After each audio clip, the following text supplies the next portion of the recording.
એક દરબાર હાથમાં 3 ગોળી લઈને આખી બજારમાં આમાં આટા મારે. કોઈ કીધું શું તમે આટા મારો છો? તો કે વૈદ્ય કીધું છે કે જમ્યા પછી લેવાની.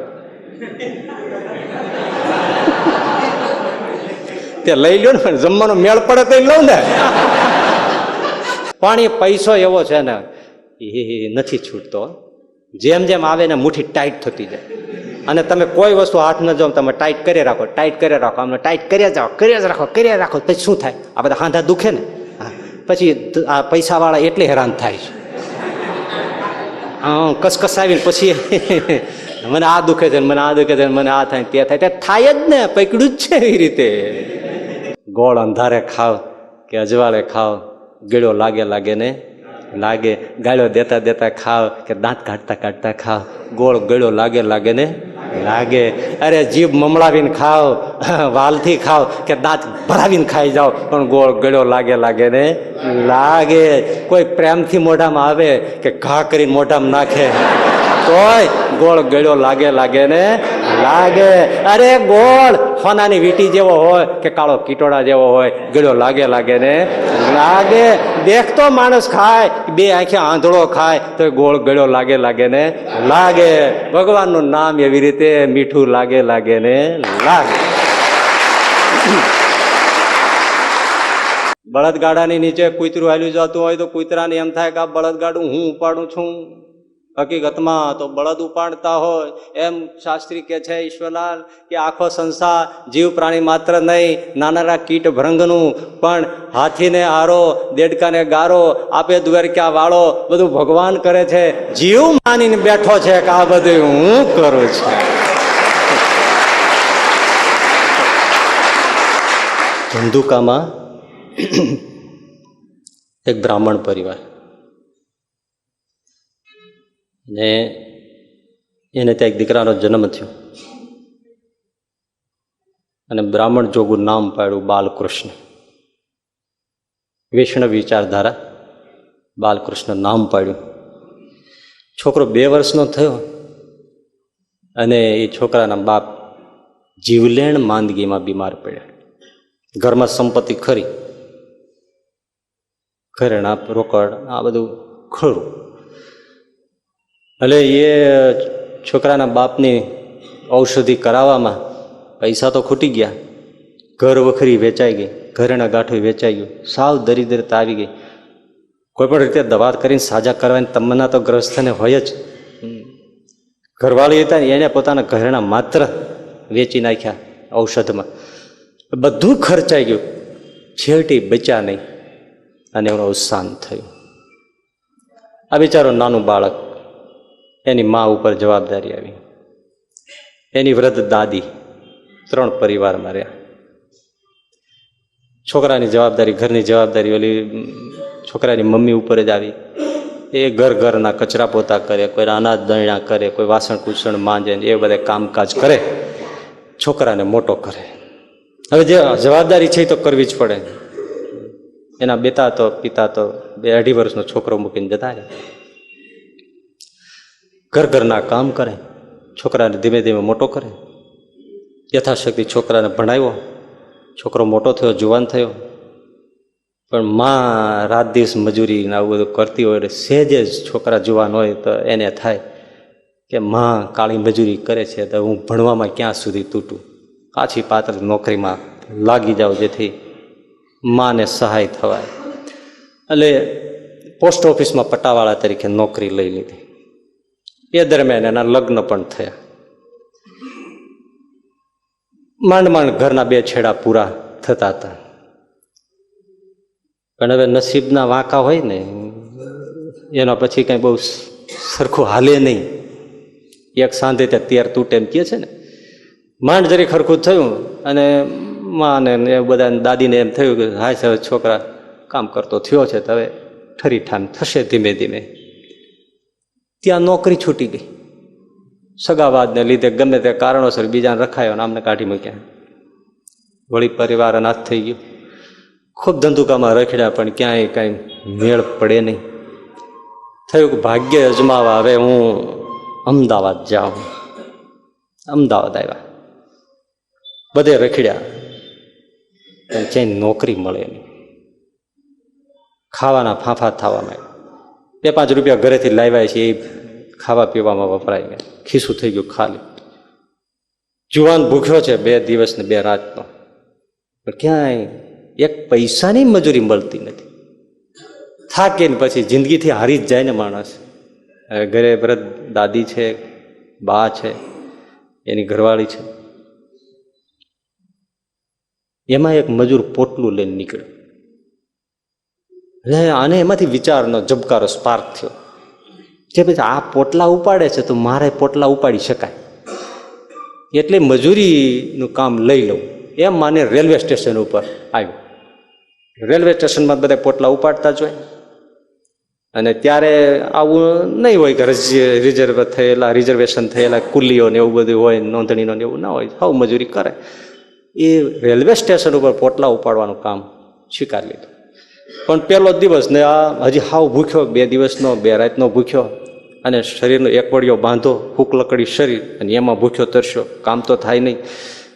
પણ જેવી ટ્રેન આવી એટલે મજૂર દોડે, આ દોડ્યો, એક જણા પાસે જઈને બેગનો સામાન લેવાઈ ગયો, પેલા તરત ધડ દઈને પાટું માર્યું, હટા આ હે ઇધર, શરીર તો જો તારું હાઠીકા જેવું શરીર છે ને આ પોટલું તો અમારી બેગ ઉપાડી શકવાનો છે, અને જોર કરીને ઉપાડો જાય તો નીચે નાખ તો ભાંગીને ભૂકો થઈ જાય, મારું બધું અંદરનું બધું તૂટી જાય, બેગે તૂટી જાય, નીકળાયથી. કેટલો બિચારો નિરાશ થયો. બીજાની પાસે ગયો, એને પણ તિરસ્કાર કરીને કાઢ્યો. ત્રીજે ગયો, શરીર જોઈને જ કોઈ સામાન આપે નહીં. એમાં એક જણા પાસે નાની બેગ ને એવું હતું, એટલે એમનો સામાન ઉપાડવા ગયો હતો, એમણે લીધું. લે લો ભાઈ, લે લો. બહાર સામાન આપ્યો, કાઢી લઈ ગયા, ઘોડાગાડીમાં એનું ગોઠવ્યું. મજૂરીના ચારાના આપ્યા. એટલે વિચાર થયો પેલા કંઈક પેટમાં નાખું તો કામ થાય. એટલે સામે એક હોટલ હતી, ત્યાં દુકાન હતી, ગરમ ગરમ ફરસાણની, તે ગાંઠિયા તળાતા. આ બનેલી વાત તમને કહું છું. 4 આનાના 1 શેર ગાંઠિયા 500 ગ્રામ, એટલે કે પાછળ એટલે 100-125 ગ્રામ ગાંઠિયા 1 આનાના આવે. 1 આનો એટલે 6 પૈસા. 6 પૈસામાં હું થોડું ગાંઠિયા ખાઈને પાણી પી લઉં, 3 આના બચાવું, એમ કરતા થોડું ભેળું થાય તો ઘરે ભૂખ્યા બેઠા છે શું ખબર છે હજી, એટલે ત્યાં મોકલું. એ 125 ગ્રામ ગાંઠિયા 6 પૈસા 1 આનાના બંધાવ્યા, અને લઈને એક બાજુ બેસીને જમવા માટે જતા હતા.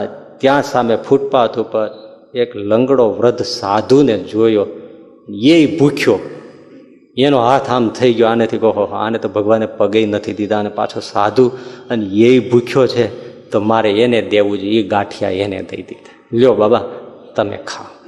ફરી 1 આનો લઈને પાછા ગાંઠિયા લીધા, એક બાજુ બેસીને જીમા, પાણી પીધું, થોડી વાર આરામ કર્યો. પછી તો નિત્યનો ક્રમ, રેલવે સ્ટેશનમાં ઉપાડવા દે, એના પોટલા ઉપાડે, મજૂરી આવે, ભેળી કરે, ઘરે મોકલે, અને એમ કરીને એનું ઘર ગુજરાન ચલાવે. એમ કરતાં કરતાં દિવસો પસાર થાય છે. એને ત્યાં દીકરીનો જન્મ પણ ધંધુકા થયો. હવે અહીંયા રેલવે સ્ટેશનમાં એની મજૂરી ને ત્યાં જ એનું પથરણા રેન બસેરા જે કયો એ બધું રેલવે સ્ટેશન એનું. દિવસો જાય છે. દારૂણ ગરીબી છે, અપમાનો મજૂરોના જે થતા હોય. એ બ્રાહ્મણનો દીકરો છે. ઘણી વાર થાય કે હું કાંઈક તો ભણ્યો છું, પણ નસીબ યારી આપતું નથી, ભણ્યા પ્રમાણે નોકરી નથી મળતી, મારે આ કરવું પડે છે. હશે મારા એવા કયા જન્મના પાપ હશે કે મારે ભોગવવાના છે, હશે. પણ મનાવીને કામ કરે છે. 2 પૈસા તો આવતા જ હતા ને તો. હવે એમાં એક રેલવે આવી ગાડી, ટ્રેન આવી, અને એ માલ સામાન ઉપાડીને પોટલું લઈને જતો. એમાં એ રેલવેમાંથી એનો કોઈક સંબંધી ઉતર્યો, અને એ આને જોઈ ગયો. માથે પોટલું શેઠજી કરીને ઓલાને દોરતા જાય અને લેતો જાય. આને પેલાની ચોટલી ખીતો થઈ ગઈ. તું આપણા કુળનો થઈ અને રેલવે મજૂરી કરે, અહીંયા પોટલા ઉપાડવા. અમારે નીચું જોવા જેવું થાય છે. આ તું મૂકી જ દે કામ. અરે બાબા હા મૂકી દઉં તો અમારું ઘર પરિવાર હું ખાઉં છું. ના, એ તું આ કામ તારે જે કરવું એ બીજું કર, પણ તું આ મજૂરી તો કરે જ. રેલવે ઉપર પોટલા તો નહીં, આ આપણો ધંધો જ નહીં, આપણે બ્રાહ્મણનું કુળ. તારે લીધે અમારે કાલે સવારે હેઠું જોવાનું થાય, અમારે મોઢું દેખાડવું હું. પણ એ એમ નથી કહેતો કે તું આ મૂકી દે ને મારી ભેળો આવી. તું આ મજૂરી કરે તો અમારે લોકમાં શું મોટું દેખાડવું, રેલવેમાં તો નહીં, તું મારી યાર બહાર નીકળ. ધક્કા મારીને રેલવેમાં બહાર કાઢ્યો સ્ટેશનમાંથી કે તારે જે કરવું એ બીજું કરી, અમારે શું દેખાડવું. તો આ એટલો સાલસ માણસ, એને એમ ન કીધું ભાઈ તમારે મોઢું નથી દેખાડવા જેવું તો મને કંઈક મજૂરી આપો ને સારી. એની ખાનદાની બોલવા ન દે ને. હશે બાપા રેલવેમાં કુલીમાં કામ કરતો તો કઢાઈ નાખ્યો. હવે તો પાછું ઉપર આપને નીચે ધરતી થઈ ગઈ. હવે ક્યાં જવું, ન્યા કામ કરું તો કુટુંબીઓ નડે. વળી આકાશ સામે જુએ કે આ શું માંડી છે. હશે હવે નોકરી ગોતે ક્યાં મળે. એમ કરતા કરતા એક વૈદરાજને ત્યાં ખબર પડી કે ઓસડિયા ખાંડવા વાળો કોઈ નથી. એમાં રહી ગયા. મહિને 20 રૂપિયા. સારું હાલો એટલામાં ઘર ગુજારો તો બધું નીકળશે. આખો દિવસ મોટા મોટા ખાંડણિયામાં મોટા મોટા સાંભેલા લઈને એ ઓળશો તો કૂટે ને ખાંડે ને આ બધું કરી આપે. 1 મહિનો પૂરો થયો એટલે વૈદને કીધું વૈદજી મહિનો પૂરો થઈ ગયો, પગાર આપો. ઘરે મારી ઘરવાળી, મારી વૃદ્ધ દાદી, મારા બા બધા બેઠા છે, એક દીકરી છે, એ બધાને લાલન પોષણ કરવા માટે બ્રાહ્મણનો દીકરો છું, મોકલવું પડશે. હા મને કાંઈક આપી દો. અત્યારે સગવડ નથી, સગવડ થાય તે આપશું. અને તો માથે વીજળી પડે એવું થઈ ગયું. એ 2 દાડા વહી ગયા. કીધું શેઠજી પણ ઘરે પરિવાર ભૂખ્યો બેઠો હોય છે. હા તે હું અહીંયા ખાયણું નાખી છે રૂપિયાની. અરે બાપા હું તો મારે મજૂરી ના માગું. હા તે મજૂરી ના થાય તઈ દઈએ, અમારી ગરજે નથી આવ્યા, તમારી ગરજે આવ્યા છો. શું બોલે? એટલે બહુ સારો સંસ્કારી માણસ હશે, અને પેટીમાં કોઈ ગુમાસ્તો કોઈ છે. એમણે કીધું પણ શેઠજી વૈદરાજજી બિચારાને એને મજૂરી ના માગે છે, આપી દો ને. થાય તો દઈએ, એને ગરજે આવ્યો છે, ન રહેવું હોય તો હાલી નીકળે. બીજી ઘણી જગ્યાએ નોકરીઓ મળે છે, જાય એમ જ્યાં જવું હોય ત્યાં. ઓલો કઈ હાલી નીકળશે, પણ એનું થયું એટલું આપી દો, હાલી નીકળશે. એમાં ક્યાં એ કહે છે. હા થયું હોય તો સગવડતા હોય તો દઈ. હા મારી પાસે કાંઈ અત્યારે કાંઈ નથી. એને જોતો તો 20 રૂપિયાના ઓહડિયા લઈ જાય. ઓહડિયાને શું કરવા? હિંગાસ્ટક ને લવણ ભાસ્કર ખાધા વગર શું કરવા? જીમા ઉપર લેવાય. એક દરબાર હાથમાં 3 ગોળી લઈને આખી બજારમાં આટા મારે. કોઈ કીધું શું તમે આટા મારો છો? તો કે વૈદ્ય કીધું છે કે જીમા પછી લેવાની. તે લઈ લ્યો ને, પણ જમવાનો મેળ પડે તો લઉં ને. હવે આ ઓસડિયા લઈ જાય, લ્યો પાચક ફાકીને આમ પાચન વટીને ત્રિભુવન કીર્તિ રસ. પણ શું કરવા? આને ખાધા પછી જ લેવાય. ઓહડિયા જોતા જ 20 રૂપિયા લઈ જાય, બાકી કાંઈ નહીં. પહેરેલે કપડે કાઢી. નિરાશ થઈને જુવાન પાછો રોડ ઉપર આવી ગયો. અરે રે 1 મહિનો મજૂરી કરી, હકનું કોઈ આપતું નથી. હું ક્યાં જન્મના ભોગવું છું. વળી કામ ગોતવા માંડ્યું. એમાં લોકશક્તિ કરીને પ્રેસ હતો, એ પ્રેસમાં નોકરી મળી. મહિને 28 રૂપિયા. સારું હાલો ભગવાને મોડું તો અહીંયા આપ્યું તો ખરું. એમાં કામે લાગ્યા. જીવનો ખાનદાન એટલે મજૂરી કરે એટલે વેતન કરતા 3 ગણું કામ કરે, ઘરનું માનીને કામ કરે. બધા પાછો હા સારા હોય તો કદર કરે, બાકી તો શોષણ કરે લોકો બધા એવા છે. એ તો તમે જાણો છો ને, સંબંધીઓમાં એવું હોય છે કે કામ કરે હારા હારા હરિભગત કહેવાતા હોય, પછી કોઈ પણ સંપ્રદાયના હરિભક્તો કહેવાતા હોય. એ બિચારા એવા ગરીબ હોય, અણસમજુ હોય તો એનો ગેરલાભ જ ઉઠાવે. લાખો કમાતા હોય પણ એને 5 રૂપિયા આમ સરખી રીતે આપી શકે એવા ઘણા નથી હોતા. તો મખી ચૂસ આપણને એમ થાય કે ભગવાન આને શું કામ મૂડી દેતા છે, આને રોડ ઉપર નાખવા જોઈએ. પણ એને આરે કામ કરતા હોય બિચારા, 2 વખાના માર્યા કામ કરતા હોય, એનું શોષણ જ કરે. અને ઓલાને બિચારાને ક્યાંય હવે પેટ પડ્યું છે, કાંઈક તો કરવું પડે. અપમાનો કરે, ઓછું આપે, આપવું હોય તો આપે, ન આપે, અને 3 ગણું કામ કરાવે. હા હું તો એટલી હાથ જોડીને વિનંતી કરું કે ઇન્સાનની કદર કરજો, ઇન્સાનની કદર કરજો જેની પાસે. એટલે શ્રીજી મહારાજ કેવો ભગવાન દયાળુ છે, શિક્ષાપત્રીમાં લખ્યું જેની જેટલી મજૂરી ઠેરાવી હોય એટલી અવશ્ય આપી જ દેવી. આવો ભગવાન ક્યાંથી? એટલું આપી જ દેવાનું, એમાં વધતું ઓછું નહીં કરવાનું. બોલો આ નોંધ કોને હુજે કે જેટલું ઠરાવ્યું હોય જેનું મૂલ્ય એનું એટલે આપી જ દેવાનું. હા તો ઠરાવ્યું હોય અને છેલ્લે એમાં કાપે, હવે કાંઈક ઓછું કરે. કામ કરાવી લીધું પછી તો પેલા કેવું હતું ને, સત્સંગી આ ન કરાય. ખાનદાની હોય ને ભગવાને આપ્યું હોય ને તો 5 વધારે દેજો. દુનિયા રાજી થાય કે ન થાય, દેશોએ તો રાજી, લેનારો તો રાજી થશે, પણ ઉપરવાળો ઠાકોર બહુ રાજી થશે. અને આખરે તો એ જ જોઈએ છે ને ભાઈ, લઈને રાજી ન થતા દઈને રાજી થાજો. આ સૂત્ર રાખજો, લઈને નહીં, દઈને રાજી થાય. પણ એ પૈસો એવો છે ને, એ નથી છૂટતો. જેમ જેમ આવે ને મુઠ્ઠી ટાઈટ થતી જાય. અને તમે કોઈ વસ્તુ હાથ ન જાઓ, તમે ટાઈટ કરી રાખો, ટાઈટ કરી રાખો, અમને ટાઈટ કર્યા જાઓ, કર્યા જ રાખો, કર્યા રાખો, પછી શું થાય? આ બધા હાંધા દુખે ને. પછી આ પૈસાવાળા એટલે હેરાન થાય છે. હા, કસકસાવીને પછી મને આ દુખે છે, મને આ દુખે છે, મને આ થાય, તે થાય, થાય જ ને, પકડ્યું જ છે એ રીતે. શું થાય?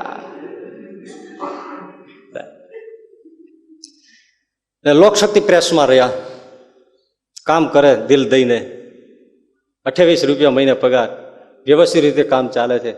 નિરાશ છે કે ચાલો હવે ઘરનું બધું ધીમે ધીમે ફરી ઠામ થઈને ચાલશે. એમાં એ વખતે આઝાદીની લડતનું ચાલે. ત્યાં લોકશક્તિના પ્રેસના જે માલિક હતો એને અંગ્રેજ વિરુદ્ધ એક પત્રિકા છાપી અને અંગ્રેજોની દરેડ પડી, પ્રેસને માર્યું તાળું, પ્રેસ પીડ્યો બંધ, યુવાન આવી ગયો રોડ ઉપર. અરે આ કે હું જ્યાં જાઉં ત્યાં આ મારા કર્મના વાંકા તે વાળંદની કોથળીમાંથી કઈડ્યા. વાળંદની કોથળીમાં શું લેવા બેઠો હોય, ન્યા વીછી હાફ બેઠો. બોલો, વાળંદની કોથળીમાં શું હોય? હવે ન્યા હાથ નાખ્યો, ત્યાંથી ટચ કર્યો. કર્મના વાંકા તે કોથળીમાંથી કઈડ્યા, એટલે એ કહેવત પડે. તે લોકશક્તિ પ્રેસ જ બંધ પીડ્યો. આ રોડ ઉપર પાછા આવી ગયા. હવે વિચાર કરે કે હવે ક્યાં જાવ, ઘરે મોઢું દેખાડવા જેવું નહીં. મારી વાહ યાદ કરે રાખતી હોય, દીકરી છે ઘરવાળી યાદ કરે, મારી વૃદ્ધ દાદી છે એને એમ હોય કે હું સારું જોઈને મરું. ઓહો, મારું કોઈ નસીબ યારી આપતું નથી. શું કરું? વળી અમદાવાદમાં રખડે છે. એમાં એમજી શાહ કરીને એક પ્રેસનો માલિક બીજો હતો. પ્રેસનું કામ થોડું ફાવ્યું ને એટલે પ્રેસ ગોતે. એમાં એમજી શાહ કરીને માણસ ને એનો પોતાનો પ્રેસ, એનો કોન્ટેક્ટ થયો, એમણે રાખ્યો. અરે પણ એમજી શાહનો સ્વભાવ બહુ સારો, દયાળુ. એટલે કે તાર ઘરની જેમ તમે તાર કામ કરે, પૈસાની ચિંતા નહીં કરવી, આવું ઉદાર માણસ. પણ એમજી શાહને પૈસો એ ખરો ને એટલે સિગરેટ બીડીનું ધોમ વ્યસન અને ચાય પાણી, ચા ને સિગરેટ, ચા ને બીડી, ચા ને સિગરેટ, ચા ને બીડી. અને પ્રેસનું કામ. હવે 2 મેગેઝિન કાઢે, લલિતા ને વીણા, એ 2 મેગેઝિનનું કામ ચાલે. અને આ જુવાન દિલ દિન કામ કરે, રાત દી જોવે નહીં, એક વળિયો બાંધો. અને શેઠનો આવો સ્વભાવ, અને એનો પાછો એટલો મનમાં ભાવ, અને ઘરની જેમ કામ કરે, તૂટી જાય, રાત ઉજાગરા. શેઠ તો દિલના ઉદાર, તે સિગરેટને પેકેટ આપતા જાય, ચા નહીં આપતું, બધી વ્યવસ્થા કરતા જાય. ઊંઘ જાય, જ્યાં જઈ હોય ત્યાં કાંકરિયાને પાડે, પણ એ ચા પીતા જાય, સિગરેટ ફૂંકતા જાય, અને આ 2 મેગેઝિનનું કામ બધું કરતા જાય. વ્યસન, ઉજાગરા, ચા અને મહેનત, એક વળિયો બાંધો. તૂટી જાય એટલું જોવાને કામ કર્યું. હવે માંડ છતાંય તો ચાલ્યું તો જતું હતું, પણ શરીર છે, કામ હાલ્યું જતું હતું. એમાં આ એમજી શાહને એમ થયું કે 2 માસિક આને લીધે તરવા માંડ્યા. કારણ કે ઓલો રાત દી બીડીઓને ચા મૂકીને પણ કામ કરતો હતો જુવાન. એટલે આને એમ થયું કે આ છોકરો સારો છે, કામે સારું થાય છે, તો અમે મેગેઝિન કાઢીએ છીએ, હવે દૈનિક છાપું કાઢીએ. તે એને 3 ભાગીદાર બીજા લીધા, અને 4 જણા ભેળા થઈ અને દૈનિક છાપું છાપવાનો એક કામ શરૂ કર્યું. હવે એમાં એ શરૂ કર્યું ત્યાં ભાગીદારોમાં ક્યાંક વાંધો પડ્યો, તે એવો વાંધો પડ્યો કે આખો મામલો કોર્ટમાં ગયો. તે કોર્ટે સીલ માર્યું, પ્રેસ બંધ થયો, રોડ ઉપર જોવા લાગ્યું.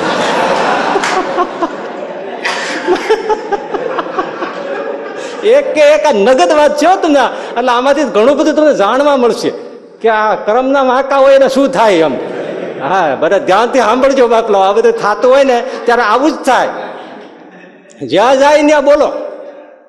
તે ઈ પ્રેસ બંધ પીડ્યો. પણ ઓલા એમજી શાહનો સ્વભાવ સારો, એટલે એ ચિંતામાં માળો કરવું શું. અને આની યારે હેદભાવ મળી ગયા, એટલે આની યારે બેસે, હોટલમાં બેસે, જ્યાં બોલાવે બેસે. એ વળી ચા પાણી કરાવે, બીડી સિગરેટ આપે, એ ફૂંકે, અને શું કરવું એની વાટાઘાટો કરે. આ જુવાન પાછો આમ ડાયો ડમરો, એટલે બધી વાતચીતમાં એ બધી સલાહ સહકાર આપે. એમજી શાહને તો આત્મહત્યા કરવાનો વિચાર આવી ગયો. તો આ જુવાને કીધું, બાલકૃષ્ણ જુવાન જે હતો ને, એમણે કે મરાય નહીં શેઠ, આપણે 2 ક્યાંક રસ્તો કાઢશું, એમ મરાતા છે, કંટાળાતા છે. શેઠ તમે એટલામાં ભાંગી ગયા, મારી કથા તમને કહું તો તમને હું મારી તો વાત તમને કરતો જ નથી. અને તમે આટલું થયું ત્યાં ભલા માણસ ચા પીવો ને બીડી પીવો લેર કરો ને.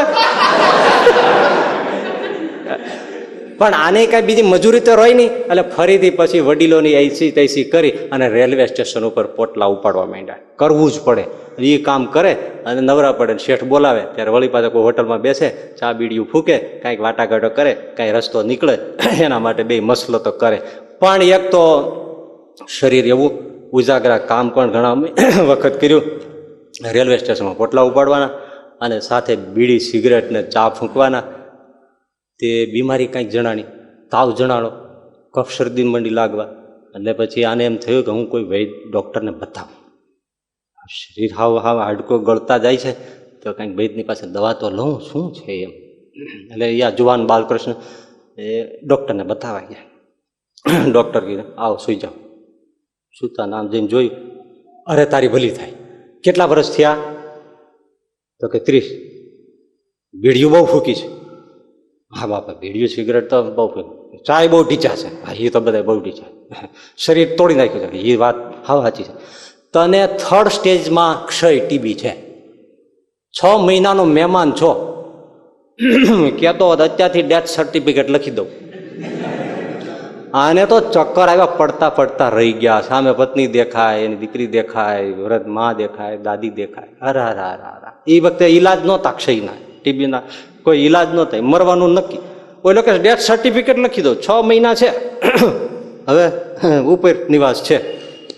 હવે આવ્યા, હવે શું કરવાનું? પણ તારે હવે આ તારું થોડુંક તને થોડું રાહત રહે એટલા માટે આ ઔષધના પડીકા આપું છું, લે તારા મન રાજી રાખવા માટે. પણ હવે નક્કી રાખજે 6 મહિનાથી તું વધારે મહેમાન નથી. વહેલો આવ્યો હોત તો તને હું કાંઈક વળી ટેકો કરી દેત. પણ આ તો બાપા 3જા સ્ટેજમાં પહોંચી ગયું છે અને 30 વર્ષની ઉંમર, અને તે કંઈ ચા બેડી સિગરેટ ને મજૂરી કરવામાં બાકી રાખ્યું નથી. તો કે વખાના માર્યામાં બધું કરવું પડ્યું છે. આંખમાં બોર જેવડા આંસુ આવી ગયા. ડૉક્ટર તો બીજું શું કહે, હાથમાં દવાનો પડો હાલ્યો જાય છે ઘર તરફ. આ જુવાન 30 વર્ષની ઉંમર, સામે માં, દાદી, દીકરી, ઘરવાળા બધા ચહેરા દેખાય છે. બાપ તો ક્યારે વ્યાઈ ગયા એ એને યાદ નથી. આ બધા ચહેરા તરવરે, આંખમાં બોર જેવડા આંસુ, હાથમાં દવાનો પડો, અનહદ દુઃખ છે. હા, મોત સામે આવી ગયું. શું કરવું કાંઈ સૂઝતું નથી. ઘરે જાઓ, જાણ કરું, જો જાણ કરીશ તો વજ્રાઘાત થશે ઘરવાળીને બાને. કોણ એમાં ચાલ્યા જાય છે. એમાં વચ્ચે કામનાથ મહાદેવ મંદિર આવ્યું છે. જેમ હાથ જોડાઈ જાય, હાથ જોડાય ત્યાં જ્યાં જોયું ત્યાં ઈશ્વરલાલ શાસ્ત્રી કથા કરે. વિદ્વાન માણસ, પ્રભુ ભક્ત હૃદય, ભાવથી ભાગવતની કથા કરે. હાથ થોડા ઊભા રહી ગયા અને એ જ વખતે કથામાં આવ્યું. ઈશ્વરલાલ શાસ્ત્રી બોલ્યા, રામ નામ કી ઔષધિ ખરી નીત સે જો ખાય, અંગ પીડા વાધે નહીં, ભવરોગ સમૂળો જાય. નામ સમો વડકો નહીં, જપ તપ તીરથ જો, નામે પાતક છૂટીએ અને નામે નાસે રો. ભગવાનના નામ છે ને એ પરમ ઔષધિ છે. ભગવાનના નામનો જપ કરે તો ભવ રોગ તો મટી જાય, પણ શરીરના રોગે દરિયા પાર નીકળી જાય. માટે હે ભાઈઓ, હે બહેનો, હે સજ્જનો, હે સનારીઓ, ભગવાનના નામનું સ્મરણ કરજો. એ દુઃખમાં એ જ સહારો છે. અને આ જુવાન સાંભળે છે, રામ નામ કી ઔષધિ ખરી નીત સે સો ખાય. પેલા વિશ્વાસ રાખો ને ભગવાનનું નામ જપ. પણ માણસને જેટલો 5 રૂપિયાના તાળામાં વિશ્વાસ છે એટલો ભગવાનના નામમાં વિશ્વાસ નથી. 5 રૂપિયાનું તાળું વાંચ્યું હોય તેમ થાય તાળું વાંચ્યું છે ને, ચિંતા નથી. એટલોય વિશ્વાસ કોઈને ભગવાનના, ઈશ્વરલાલ શાસ્ત્રી કહે છે, એટલોય કોઈને ભગવાનના નામમાં વિશ્વાસ નથી કે ભગવાનનું નામ જપી તમારો રોગ શરીરનોય કાઢશે અને ભવ રોગે કાઢશે. પણ જો કોઈ વિશ્વાસથી ખાય, ખરી નીત છે જો ખાય, તો અંગ પીડા વાધે નહીં, ભવ રોગ સમૂળો જાય. અહીંયા લાગી ગયું વેણ. તાળા જેટલોય વિશ્વાસ નહીં, અને મારે અત્યારે બીજું છે શું?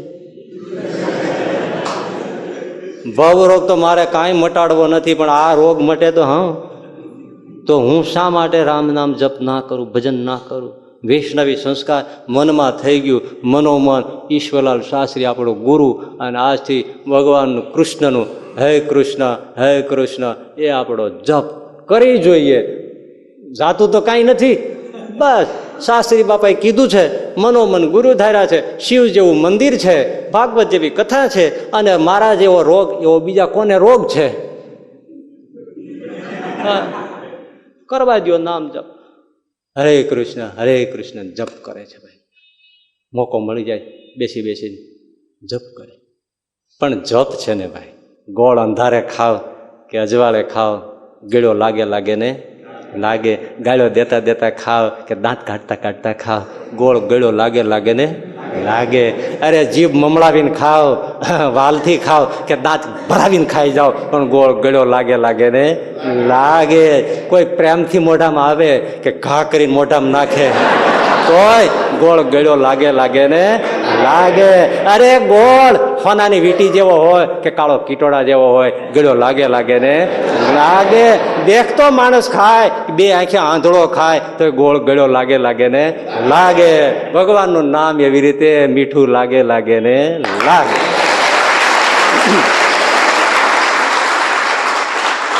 આ યુવાન પછી હવે હરે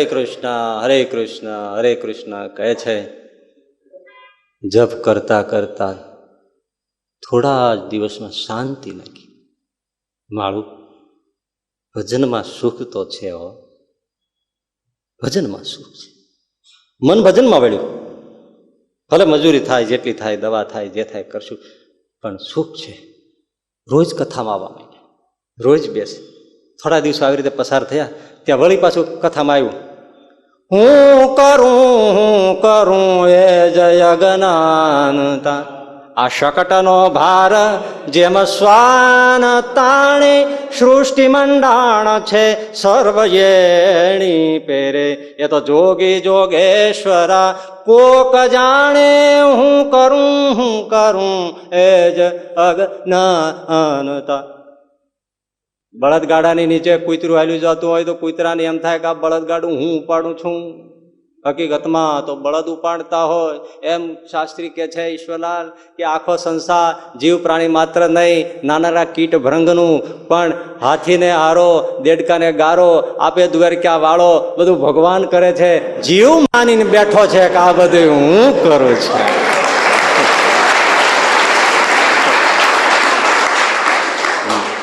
બાકી તો ભગવાન કરે છે બધું. એ આખી સૃષ્ટિ ચલાવે છે. ઝાડ પાનને લીલાછમ રાખે છે, તો એને જેને મનખ્યો દેહ મનુષ્યનો દીધો એને લીલોછમ ન રાખે. પણ હવે માણસને એમ છે કે હું કરું તો જ થાય, હું જ બાળ બચ્ચા હાચું, હું જ ઘર સંસાર હાચું. એટલે આ મૂર્ખામી કરો માં, અને નરસિંહ મહેતાના વેણમાં વિશ્વાસ રાખો, અને તમારું ચિંતાનું પોટલું દામોદરના ખોળામાં ઘા કરી દ્યો ને, અને હવામાન રૂની તળાઈમાં જઈને હોઈ જાઓ પગ ભરાવી. શાસ્ત્રી કહે છે ઈશ્વરલાલ, હું નથી કહેતો.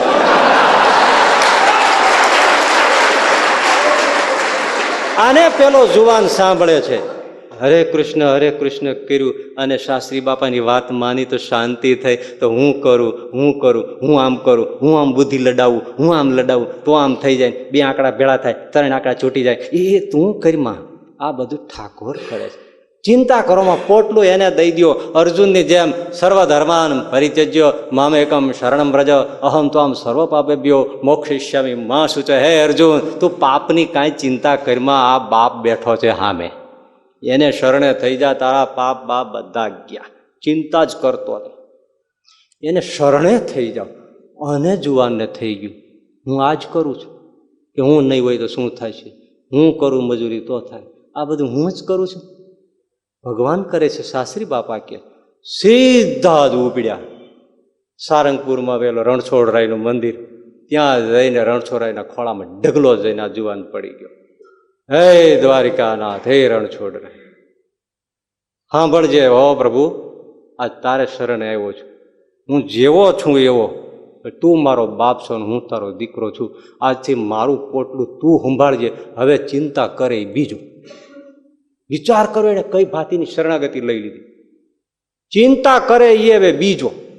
મારું નામ બાલકૃષ્ણ ભલે રહ્યું, પણ તું જ ખરો બાલકૃષ્ણ. હવે તું સંભાળ, હું જરાય ચિંતા કરવાનો નથી, તું સંભાળજે. આ ફેંકવું ને એ જ મોટી કળા છે. ફેંકાય નહીં. મને થોડા વખત પહેલા, હમણાં જો આજે અઠવાડિયું નથી, એક જણાનો ફોન આવ્યો. મને કે સ્વામી તમે કથામાં કીધું છે કે ભગવાનને બધું સોંપી દેવાનું, તે હું બધું સોંપી દઉં તો બધું હરખું હાલ છે?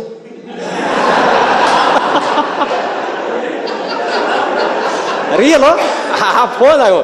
હવે મેં મનમાં એવા દાંત આવે, એટલે સોંપવાનું હોય તો મારે હલાવવાનું છે કઈ? આ તો જાણે મને દેતો હોય. હું ભગવાન છું કઈ? હું તો ભગવાનનું માણસ છું, હું ભગવાન થોડો છું. અરે તારે જેને સોંપવું છે એની ડાયરેક્ટ વાત કરી લે ને.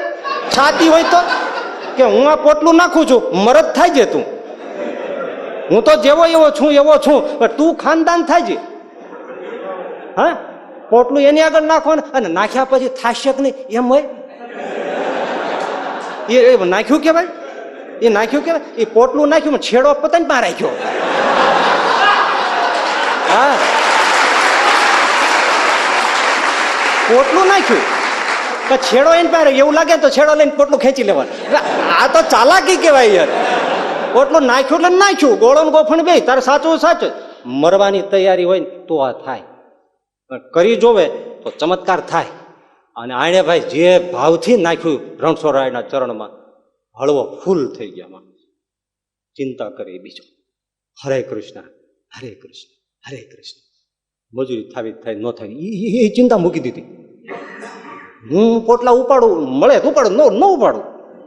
નવરો પીડ્યો નથી, બેઠો નથી, બસ ત્યાં રણછોડ સામે બે કરવું જ કઈ. કેવો મરદ કહેવાય. હું તો આમે મરવા પીડ્યો છું. અને વાતે સાચી, કિનારો બાળી ગયો એ જ મરદાઈ કરી શકે. આ નથી કરી શકતા એનું કારણ શું છે? બધાને એમ છે કે હજી આઈ એમ સમથિંગ. એટલે લોખંડ જેવા શરીર હોય એ તે કઈ શરણાગતિ કરતા છે? પણ મરવા પીડવાની બાજુ ચારે બાજુ. ભગવાન પોતાની પાસે લેવા માટે ઘણીવાર બધું લઈ લે છે ને પછી બધું આપે છે.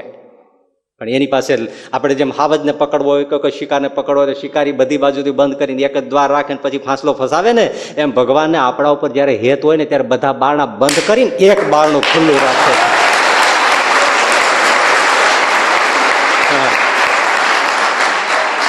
આના બધા બારણા બંધ કર્યા હતા અને પછી દામોદર ને રણછોડરાયને શરણે આવ્યો. એ બે ત્રણ ખુલી ગયા તો ના આવત. આવ્યાને પોટલું સોંપી દીધું, બેસીને ભજન કરે.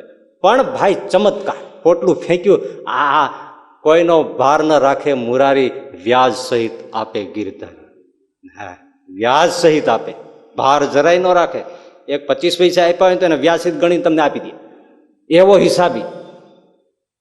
ત્રીજો દિવસ થયો ત્યાં ચોખા બજારમાં તૈયબ એન્ડ કંપનીમાં સારામાં સારી નોકરી. આ જુવાન ક્યાંય ગોતવા જતો નથી, કોઈને પૂછતો નથી, પૂછે તો કાન દેતો નથી, અને સામેથી ગોતતો આવ્યો.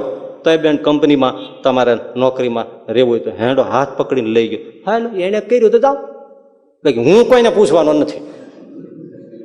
ત્રીજે દિવસે આને થઈ ગયો કે ખરેખર મારું પોટલું ઠાકોરજીએ સંભાળી લીધું છે. નોકરી સારામાં સારી ચોખા બજારમાં તૈયબ એન્ડ કંપનીમાં મળી ગઈ. કામકાજ કરે, દિલ દિન કરે, નવરો પડ્યો નથી. રણછોડરાયની સામે બેસી જાય કે આ આવ્યો માગણ, જો આ બેઠો સામે. તું ભૂલી ન જા કે વયો ગયો, આ બેઠો અહીંયા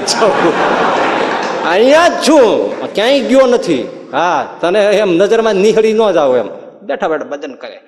ભાઈ ભજનનો એવો રઢ લાગ્યો, એવો રસ લાગ્યો, એવો સ્વાદ લાગ્યો.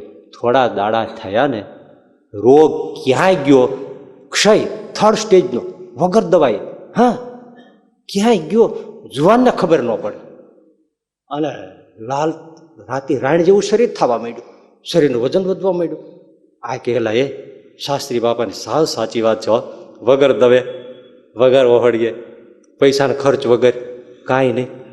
હાવ સારું, તાવ વહી ગયો, ઉધરના ઠણકા વહી ગયા, કફ વહી ગયો, શરીર મેળું લાલ, તમારે ખજૂરની પેચી જેવું થવા, નોકરી સારામાં સારી, પૈસો મીંડ્યો આવે, તબિયત સારામાં સારી, ખવાય સારું, ભાવે સારું, મળે સારું. હા તો બહુ સારામાં સારું થઈ ગયું. વાહ.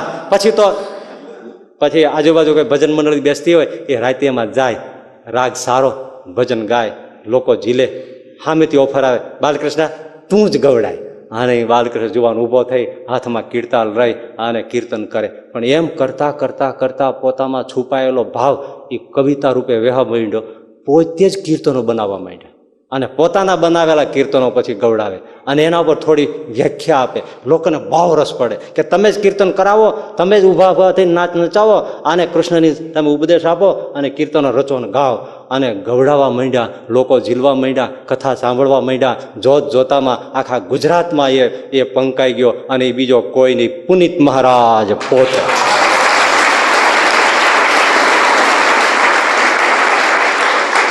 देखो भाई देखो, राम नाम की औषधि खरी नीत से जो खा, अंग पीड़ा व्याधे नहीं भव रोग समूलो જાય. પણ વિશ્વાસ, શરણાગતિ અને ભગવાનનું નામ જુઓ કેટલું સુખકર છે, શારીરિક પીડા ટાળી નાખે છે.